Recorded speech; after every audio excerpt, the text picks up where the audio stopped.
Pookode veterinary വിദ്യാർത്ഥി സിദ്ധാർത്ഥിന്റെ മരണത്തിൽ അന്വേഷണ കമ്മീഷൻ രൂപീകരിച്ചു. റിട്ടയർഡ് ജസ്റ്റിസ് എ ഹരിപ്രസാദ് അധ്യക്ഷനായ കമ്മീഷനിൽ ഡിവൈഎസ്പി വി കുൻഹാനും അംഗമാകുമെന്ന് രാജ്ഭവൻ പുറത്തിറക്കിയ ഉത്തരവിൽ പറയുന്നു. ഷീജ ചേരുന്നുണ്ട്. ഷീജ, ഉത്തരവ് സംബന്ധിച്ച വിശദാംശങ്ങൾ എന്താണ്? കാവ്യ, പ്രധാനമായും സിദ്ധാർത്ഥിന്റെ മരണവുമായി ബന്ധപ്പെട്ട് ഒരു റിട്ടയർഡ്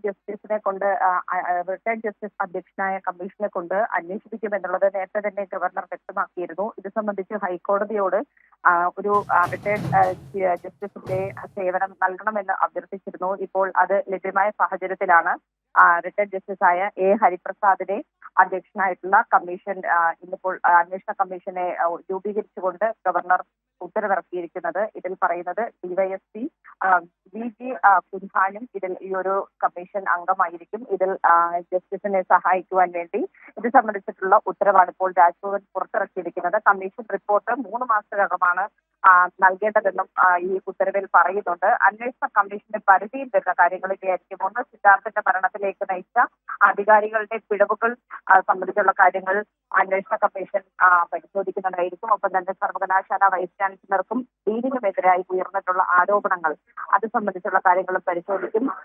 ഇത്തരത്തിലുള്ള സംഭവങ്ങൾ തടയുന്നതിൽ കോളേജിന്റെ ഭാഗത്ത് നിന്നുണ്ടായിട്ടുള്ള പിഴവുകൾ അത് സംബന്ധിച്ചുള്ള പരിശോധന നടത്തണമെന്നും ഈ ടേംസ് ഓഫ് റെഫറൻസിൽ വ്യക്തമാക്കുന്നു. കാവ്യ, ശരി, ഷീജയാണ് തിരുവനന്തപുരത്ത് നിന്നും വിശദാംശങ്ങൾ നൽകിയതായി.